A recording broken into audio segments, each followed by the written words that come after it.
Welcome to USA Global TV and Radio, where our mission is to provide education, entertainment, hope, and inspiration.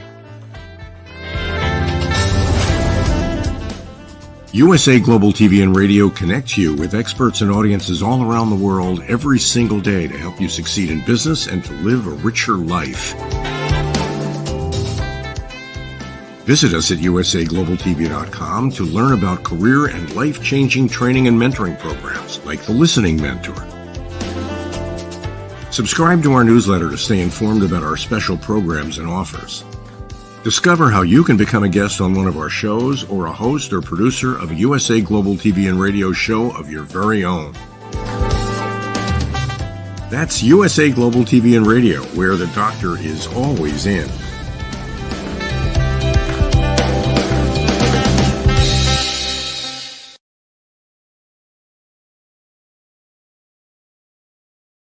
Hello, everyone. Welcome, or hopefully it's welcome home to USA Global TV and Radio, where we stand for education, hope, and inspiration. I'm Dr. JACALYN KERBECK, and it is my pleasure to be here today for our show, A Woman's Prerogative, Part 2. We had Part 1 earlier in the day, and we had a great conversation with our panelists. And of course, we will continue doing that here as well. Our topic is volunteering. Who are we helping support and how?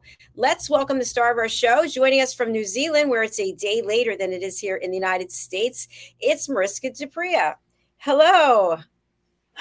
Hello. Yes, as always in the future, and loving it. You will find some sunshine, hopefully, in your part of the world too.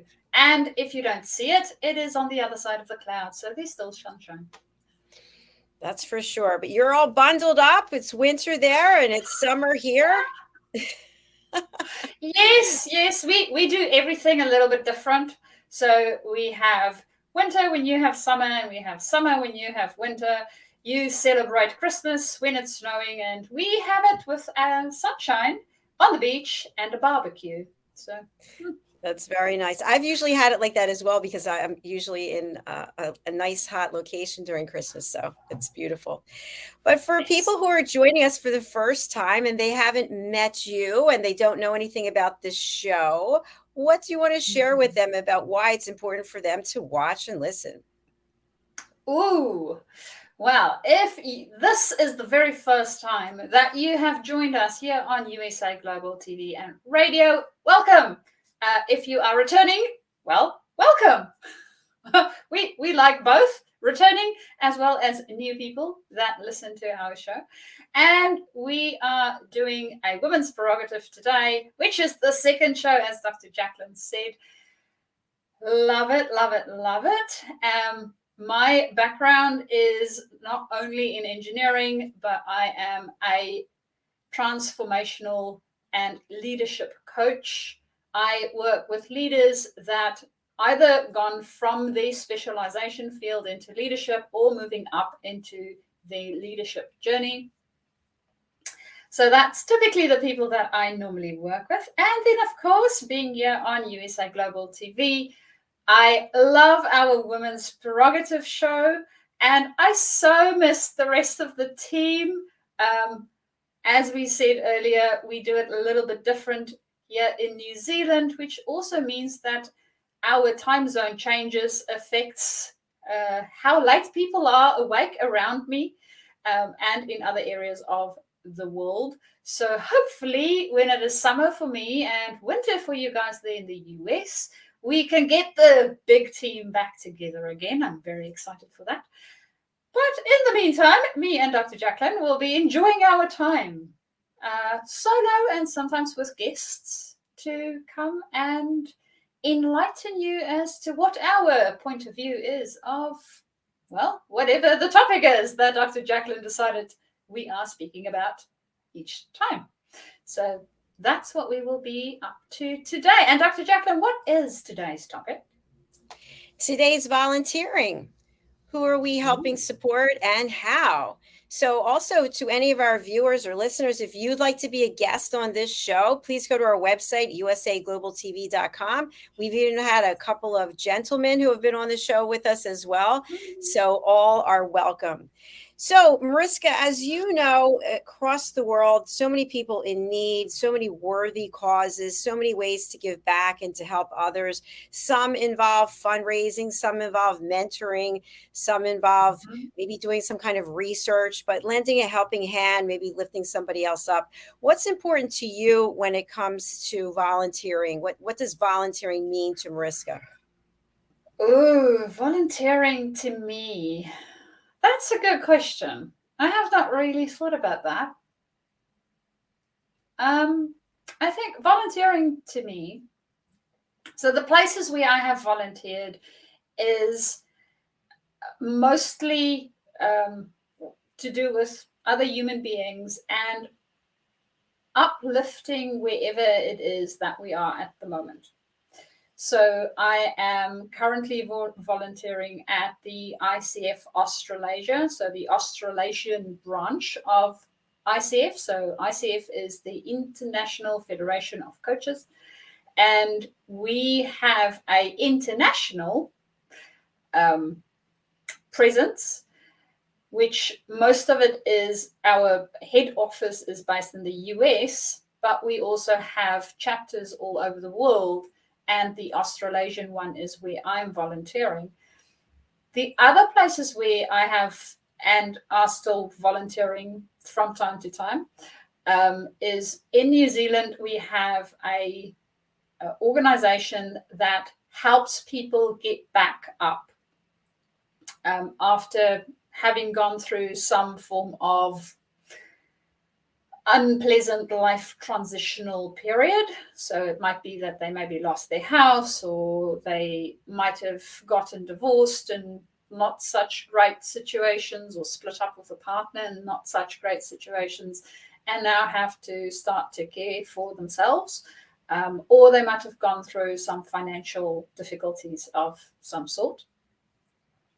So I've worked with them in the food bank itself to physically do some work in that space.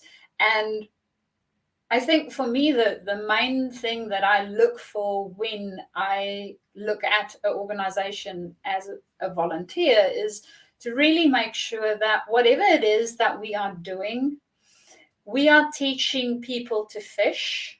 We do not fish for them. For me, that's really, really important. And the reason why it's really important is if I'm going to fish for somebody, they will forever be reliant on me. And I don't want them to be reliant. I want them to be able to take care of themselves fully and really start to take that ownership for, this is my life. This is something that I can do really well, and start to create in the unique way that each of us create on this planet.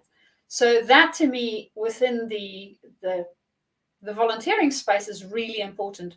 And that's places where I would normally focus my effort, is to look at a place that would help people learn how to fish and not fish for them. So that, and of course, if I were able to restrict myself from bringing all the animals home, I would definitely have gone and volunteered for animal shelters, because, well, I love animals, and that's always a worthy cause, I think, personally.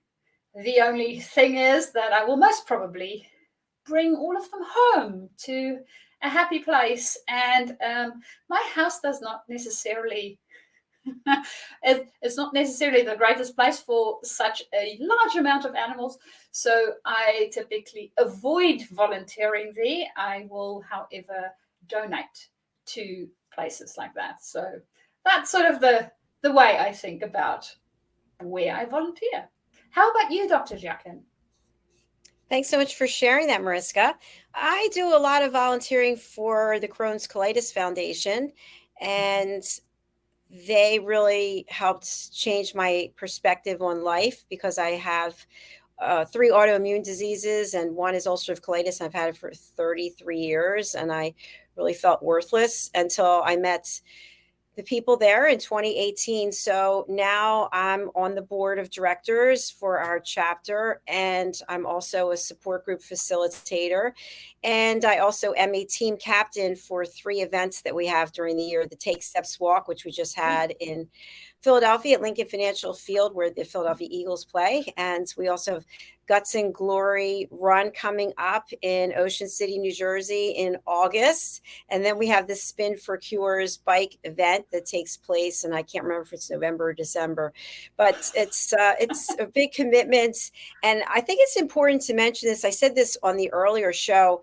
We were getting a number of people typing in about charities that they wanted the panel and I to focus on or center on. And what I found is with volunteering, it has to be something that's really near and dear to your heart, because when you live through something, or you see somebody else live through something, or you've had an experience, it makes an impression on you. And so you're therefore much more committed. And while there are some people who will write a check, they'll write large checks to give back, and maybe for tax purposes, or maybe they're very wealthy and they give a certain percentage away to charity. There's also, on the other hand, the people working day to day. So we talk about animal shelters, the people going in there doing the work, putting in the time. So both of these are really important. But my point is, when you're not in alignment with the charity or the charity's mission, then it makes it difficult to be a part of it, because your heart is somewhere else with some other opportunity to help somewhere else. So everybody has what resonates with them, which charities are most important. And even if it's not about volunteering in that capacity, maybe you're volunteering your time, maybe you're mentoring, maybe you're teaching. There's a lot of ways that people can give back when it comes to volunteering. Yes, that is so true. Especially, I think, understanding what is important about the volunteering for us as an individual, and what it is that, because yes, we're giving, and in the process of giving, we're also receiving something back.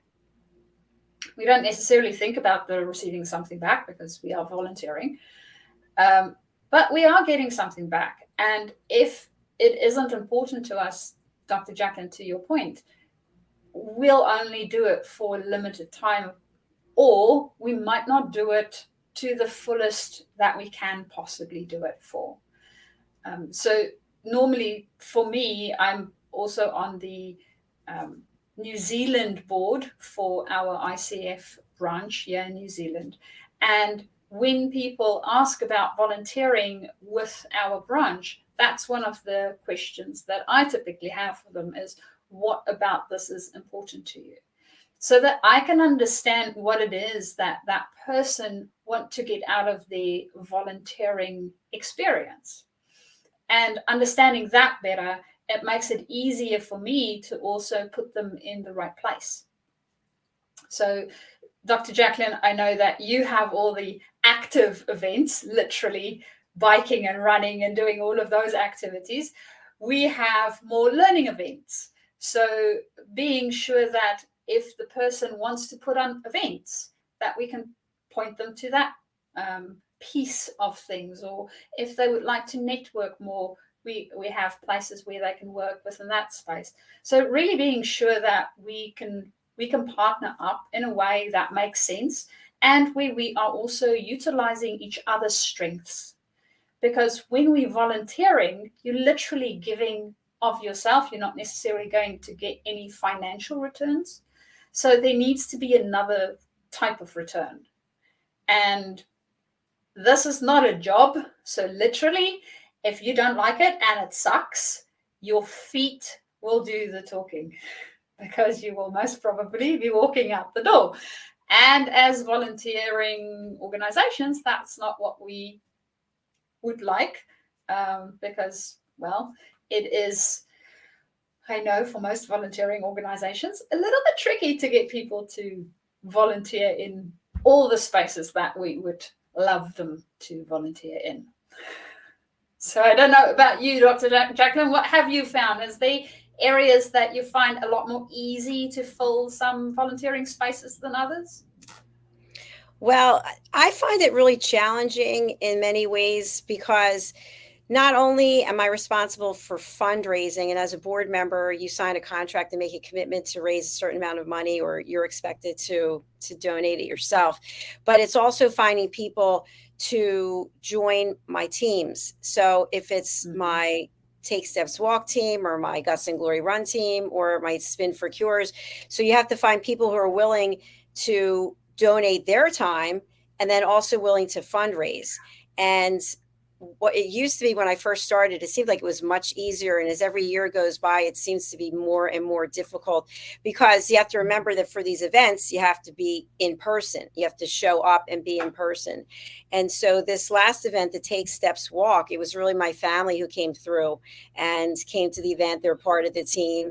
And then, of course, Justin Merigliani, who's one of our team members here at USA Global TV and Radio, he and I were doing live broadcasting from the event. So in that particular case, not only did I do the fundraising and set up the team and do all the promotion for it, but then Justin and I had to do the broadcasting of the live event. And that's really difficult because here what we're doing is in a controlled environment as opposed to standing in a stadium with thousands of people walking by and you're interviewing them. And of course, things always go wrong. When we got there, there was no electrical outlet at the table where we were set up. So of course, we need electric, we need power. And then we had also brought one of our television sets so that while we're interviewing people, they could see themselves on the big screen as they were walking by. You know, people love that. And so fortunately, my nephew was with me and he helped make some things happen because we forgot to bring the remote control for the television. So it was it's a Samsung Fire Stick and he got it to work without the remote. And then we got somebody at the venue to run electric up this big pole. So it was fun. But the point being, it's not like you just show up and smile. There's a lot of work. It takes months and months and months. And then the people from the foundation who are working on the event, they're working at least a year out. So there's a lot of people involved, and then you're hoping that people will be generous and donate and then show up as well. So I'm going to be showing the website for the Crohn's Colitis Foundation, and then we'll take a look at the website for the ICF. So let's see. Okay, so this is the Crohn's and Colitis Foundation website. It is crohnscolitisfoundation.org. And I'm just going to mention this, which is kind of funny, not a paid spokesperson, okay? I'm a volunteer. So a patient and a volunteer. I've invested interest in finding cures and treatment options, not for myself because it's 60, it is what it is, but for the tens of thousands, hundreds of thousands of children who are diagnosed with these diseases every day. So on this website, you'll find out information for patients and caregivers. You'll find out what is the local research that's taking place, the latest, research taking place. And something I like to add is when you're making a donation or you're volunteering for a charity, you want to find out how much of every dollar in the States actually goes towards research, how much of it goes towards administration. And what I've found since I've been with the Crohn's Colitis Foundation, it's always in the 80 some cents out of a dollar. So 82 cents, 88 cents. I don't remember exactly what it is, which is really great. So there's information here about food and diet, which is so important. There's also ways to get involved with Congress, that you can be an advocate and you can actually have your voice heard by people in government as to why it's so important to continue researching and funding. You can be involved with clinical trials, which before drugs are approved by the FDA here in the States, you can be part of a trial. Let's say you can't get medication or the medication you're using is not really helping, you can apply to be in a clinical trial where you don't know if you're actually getting the drug or you're getting the placebo. And that can be life-changing in some cases. And then, of course, it goes through what is Crohn's disease, what is ulcerative colitis. So this is the one that I have. So we'll just click on that, ulcerative colitis. And as you can see, it's a chronic disease of the large intestine. And so my colon has it's filled with bleeding ulcers and it's spread now. So I have something called pancolitis. And pancolitis is, let's see, a type of ulcerative colitis. Let's see if it's on here. I started out with left-sided colitis, and then it spread. So they don't have it on here, but pancolitis is when it's your entire, oh, here it is, extensive, same thing. It's extensive colitis. So that's what I have. And so anyway, they've helped me greatly. So if you're somebody out there who knows someone who has any of these diseases, or if you're someone who has it yourself, you can come here and get information. You can also make donations. And I found that it really does feel so good to give back. And I've shared this before, and then I'll turn it over to Mariska, but I was speaking at an event for the foundation, and I was really sick. I didn't even know how I was going to get there, but I was an honored hero for one of their events. And I spoke for about 11 minutes about what my life is like. You know, you see me all dressed up and everything looks like it's really peachy keen. But in the meantime, I'm crawling to the bathroom sometimes 40 times a day. And it's a horrible, horrible pain. It's just, I could go on and on, but I won't. So after I gave this speech, I went to the restroom, of course, and a young woman was there, and she came up to me and she said that I gave her a reason to live, and that she also is diagnosed and she didn't want to go to the event, and she's been so sick. And we became friends, and now she has her own teams for the foundation, and she's very active, and it's changed her life in a lot of ways too. So you never know who you're going to meet. You never know where it's going to go. So if you're so inclined, please go over to the website, which again, it is Crohn'sColitisFoundation.org, and I'll put it into the comments. So Mariska, over to you to talk about ICF as I bring up this website. Ooh. So, as I mentioned, I'm part of the ICF Australasia branch or chapter, and they are loads of different ones around the world. So yes, if you are not in Australasia, it's not a problem. Search ICF and it will bring up ICF Global, and you can actually go and have a look at exactly which one is in your vicinity. So this is it's not a foundation in the same sense that Dr. JACALYN has the foundation. This is for coaches to really ensure that we, as a coaching community, have a standard. So in some of our other episodes on A Woman's Prerogative, I spoke about coaching not being a certified or regulated industry. So what ICF does is we help to regulate within our own industry. So even though we don't have regulations, the same that psychiatrists and psychologists does, we are still regulating within our own environment. And with our chapter, what we do is we really look at how we can help our coaching community. So as coaches, especially if you are an external coach, it can be quite a lonely journey. So we have opportunities where we are able to network with one another. We have opportunities where we can go to different events to help us gain new learning, develop ourselves as coaches. There's a place where you can also find a coach. So on our website, as well as on the global website, if you are looking for a coach, ICF accredited coaches are really, really well accredited, and they have a good coach standing. So finding a coach on either one of the websites will definitely be a good first step if you are looking for a coach. And then, of course, we also do some research in our small little chapter. So the research that we do is more related to the Australasian space of things. And it looks more around members and people that we interact with within our space. And on the global website, there is also wider research that they're doing. So the research there focuses not only around what it is that as a coaching community we need, but also what impact coaching has on people, on performance, on how it is that we live life. And all of the ways that we contribute within this coaching space.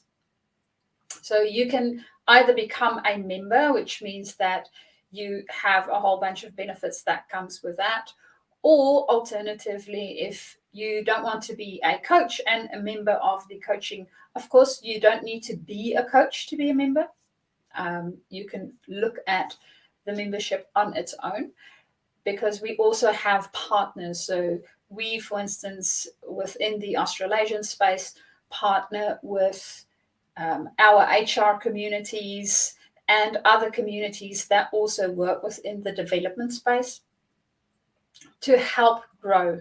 Because as a coach, we don't teach people, so we don't necessarily have a course where we teach. Yes, some of us do that, but that is not the coaching work. That's basically teaching work. And then you have your coaching work that supplements that teaching work. So for some people, they only want to do the coaching work, not the teaching work. So having people where you can actually combine some of these different elements for us to grow as human beings are very helpful. And if you have ever done a Google search for coaches, you would have discovered that there's not one or two or three sort of different varieties of coaches. There are plenty. So it is also good to understand what it is that you are looking for. So whether you are looking for a health and wellness coach, or whether you are looking in the professional development space, so maybe you are looking for executive leadership coach or a very specific coach. So there's even speech coaches and public speaking coaches. So there's a really big variety of different coaches. And because it is a human interaction profession, a little like your doctor, it works better if you like them. So preferably, it works better if you like your coach. You are most probably going to be discussing a wide variety of different things and looking at our own belief systems and our own behaviors. If we do not like and trust the person that we are speaking to about it, we will most probably not go as deep, and it would not be as helpful as it can possibly be. So another reason why it is great to have a bit of a look and interview a couple of different coaches when we're looking in a specific area to find the one that best suits our needs as well as us as a human being. So that is the space in which I operate for my volunteering. And because we are a volunteer organization, that serves the coaching community. There's a lot of coaches within that space that does the volunteering. Another place in which we volunteer in our own little branch is within the pro bono space. So what we do is in the branch, we have our leadership team that does the volunteering for the coaching space. And then we also within that have people that work within the pro bono space, and we get coaches. So you don't need to volunteer for the leadership space to be a coach within the volunteering in the pro bono space. We partner with some of the different organizations. So for instance, we have the ambulance services here in New Zealand called St. John's. We partner with them. We coach the leaders within that volunteer organization and help them to grow and become an even better organization. We also work with people in the Springboard Trust. So the Springboard Trust volunteer organization work with school leaders.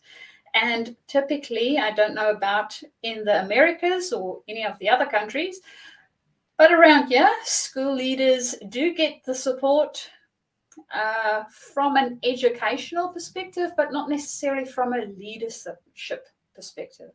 So what the Springboard Trust guys are helping out with is really to help the school understand the leadership portion better and to level the leadership within the school up so that they can run the school a lot better.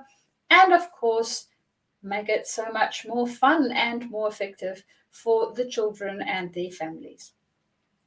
So that's a couple of other places that we have pro bono programs in which we utilize our coaches' skill of coaching to give back to communities within our environment.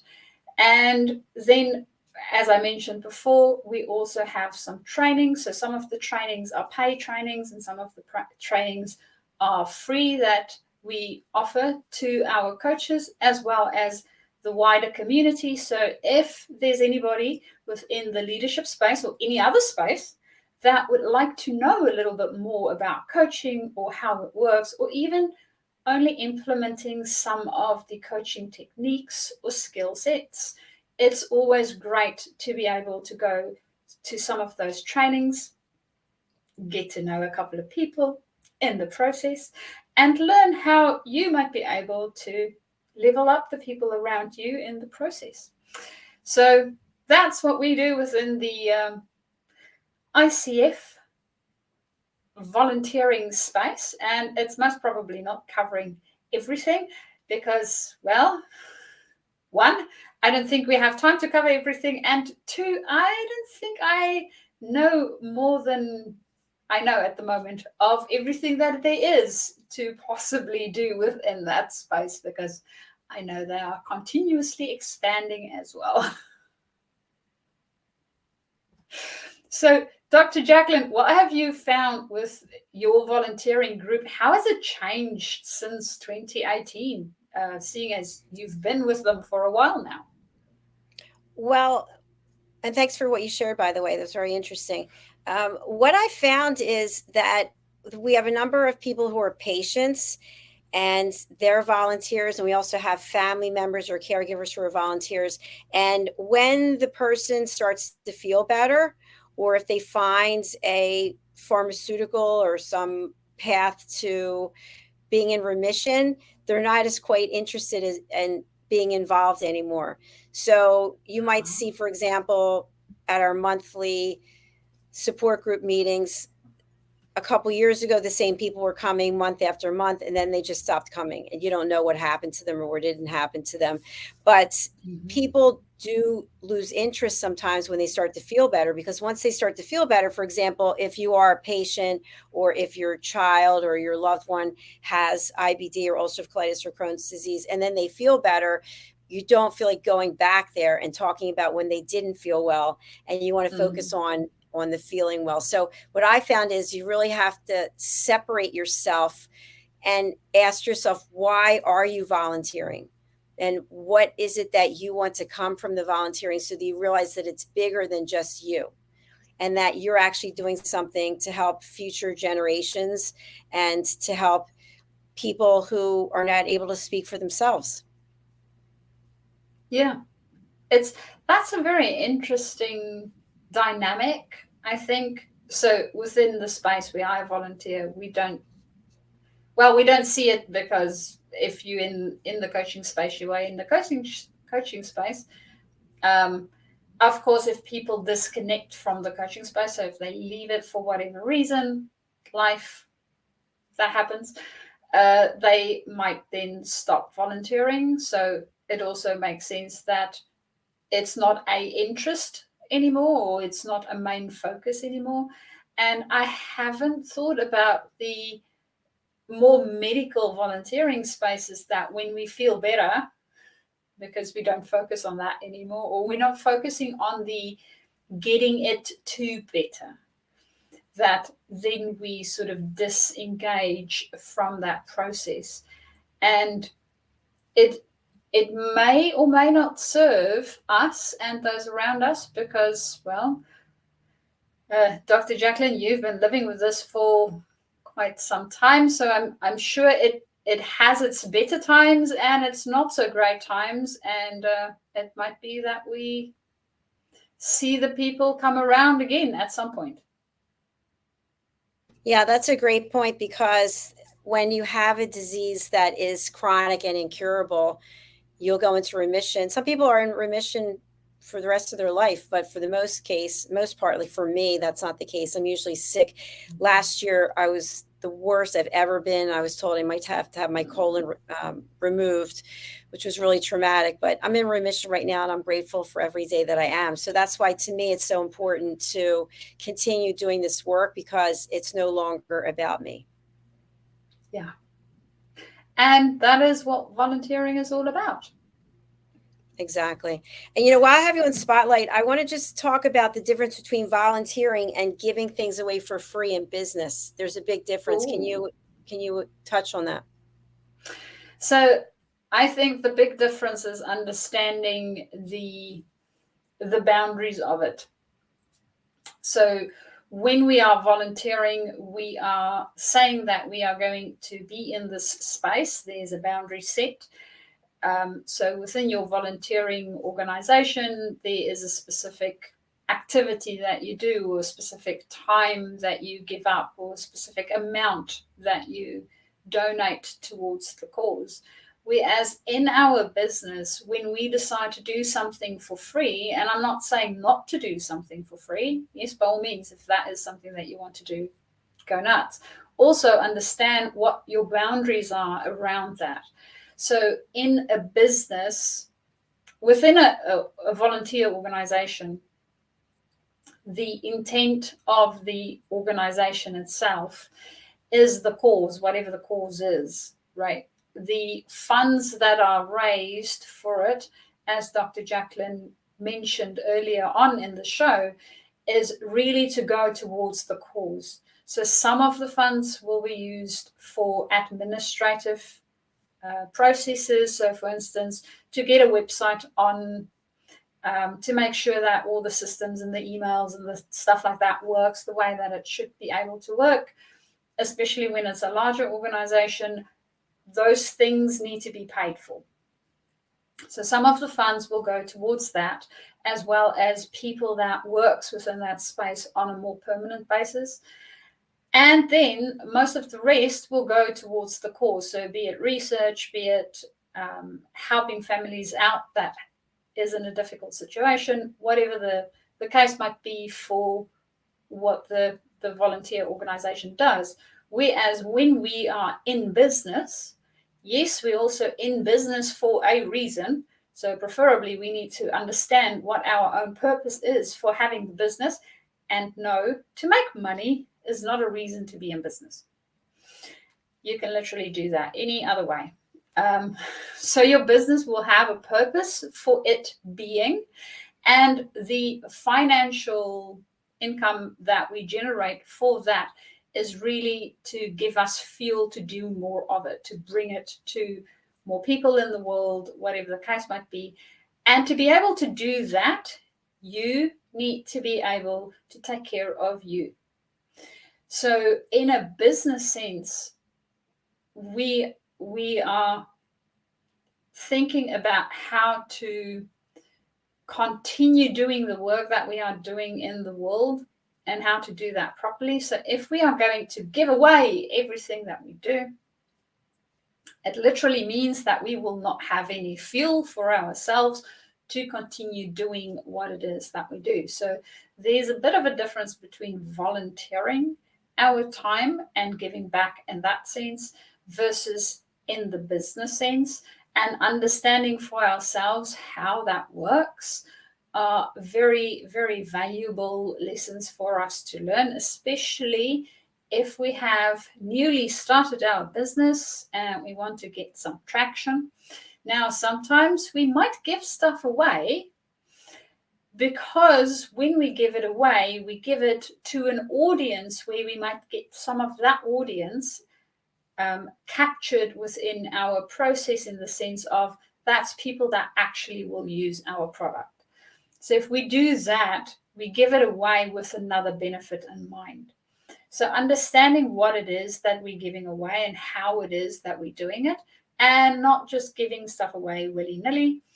Of course, if you are doing that, you actually running a charity of some sort, And then you will need to get an income some other way, which means that most probably somebody would need to fund you to continue doing that. So understanding what it is that you're doing and how you're doing it would make a big difference. Dr. JACALYN, that is my point of view. Is there anything else that I missed or you look at differently, or? No, absolutely not. In fact, I see we're at the end of our time, but I will add this. We did interview Dr. Parul Begum today from the United Kingdom, and we were talking about empowering women, and that's a lot of the work that she does to help build self-esteem and confidence. And one thing I found that I did myself, you might have done as well, is when you get into business, you really undervalue the value you bring to the world. And we price our services at some ridiculously low numbers because we're afraid nobody will believe in us or hire us. And then as we're around long enough, we realize, you know what, I know the value that I bring and I'm worth what I'm charging. So we have to reevaluate that. But the volunteering piece, that's why I wanted you to touch on that, because when we're in business, we're not volunteering. That's a different work. We can, as businesses, volunteer. We can, as businesses, give a certain percentage of our income to charities and to causes.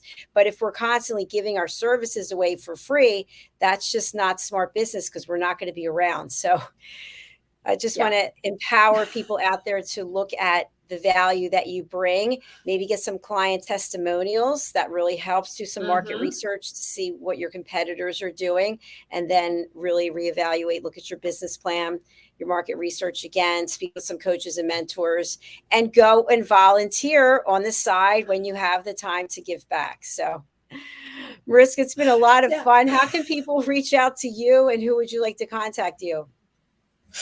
Oh, you guys can reach me via my email, which is mariska@journey2discover.com, or alternatively, reach out via LinkedIn. So you can write me a little DM, direct message, for those that's not aware what the DM stands for. And I will definitely reply back and we can start our conversation. People that can get in touch, anyone that is within a specialization thinking about going into a leadership space, have already gone into a leadership space and want to make your space a bit more human. Yes, because the people that you work for are not things, they are human beings, and they can be tricky to work with from time to time. As well as, of course, moving up into our leadership space, as every new place that we go to within that space has its own particular flavor of interesting things that we need to work through for ourselves, as well as for the teams that we lead and how we lead them. So that's the people that can reach out to me, and I would love to hear what it is that you are up to and creating in the world. Thank you so much, Mariska. It was a pleasure seeing you, and I hope you have a beautiful day. And I'll just close out with an announcement of sharing something on my screen. So for those of you who missed it, we made a special announcement, a press release, which you can find over on our website, usaglobaltv.com/media. We have now partnered with E360 TV to literally empower independent content creators worldwide. What does this mean? What it means is that if you're interested in having a show on our platform, in addition to all the places where we live stream today, you'll also be able to live stream to Amazon, Roku, Apple TV, and Android devices. And I am super happy and proud to announce that I personally have committed and signed contracts so that I can have 2 of my own shows. And I'm not going to announce the titles, but we have this opportunity for everyone out there, whether you have a show with us now or not, you can be getting your message out to more platforms and building your own global presence. Also, we will be focusing on some new products that we have that are directly designed for Generation Z and the millennials. So we will be looking at shorter broadcasts that are really promotional in nature, as well as signing up for a specific time slot where you have 10 minutes dedicated to you to either promote your product on all of these global platforms, or you can do it with me asking you questions about it so that the audience can get some more interaction. And finally, we have wonderful opportunities for sponsorship. I'm so grateful to the sponsors we have today. And we're going to close out our show with a sponsorship from the British School of Excellence and Mr. Philip Sykes. So let's take a look and imagine while you're watching this, it could be you and your brand right here up on our platform for hundreds of thousands, millions to see. Thank you so much. We'll see you again tomorrow. Bye. This program is brought to you in part by the British School of Excellence and founder, Mr. Philip Sykes, building confidence, changing lives. Do you share our view that etiquette is a set of modern life skills that are essential for personal and professional success? Join us as an etiquette coach and change people's lives through the power of etiquette and manners. The last few days have been really amazing. I had a trainer course from the British School of Etiquette. And I must say it's been one of the best decisions I've ever made and one of the best investments I've made in my own training and development. Now, words alone will not describe the transformation and the positive path that I have traveled with the British School of Etiquette. I find I learned a lot from the lessons this time I came. The last few days with the British School of Etiquette have been fantastic. And what I've learned now is really beyond my expectations. This is the most rewarding experience and the best investment I've made this year. It was just great. I learned so much, and when I go back to Belgium, I will incorporate a lot of it into my day-to-day life and business. It's been absolutely wonderful for the whole week that we were here. I feel transformed, and I feel like blowing a trumpet and tell people, come and do this school, this class is the best, this is the best school ever. You should take it. It will change your life immediately. I am now able to teach other people how to bring the best of them. Thank you. Thank you, PSD. Thank you. Thank you so much. Thank you. Thank you to our clients for their testimonials on the Train the Trainer program. Our exponential and global growth is so significant that we have evolved from the British School of Etiquette to the British School of Excellence, where we're investors in people. Let us invest in you and your career. Contact us to become an etiquette coach. Go to thebritishschoolofexcellence.com. Start your career and elevate your success today.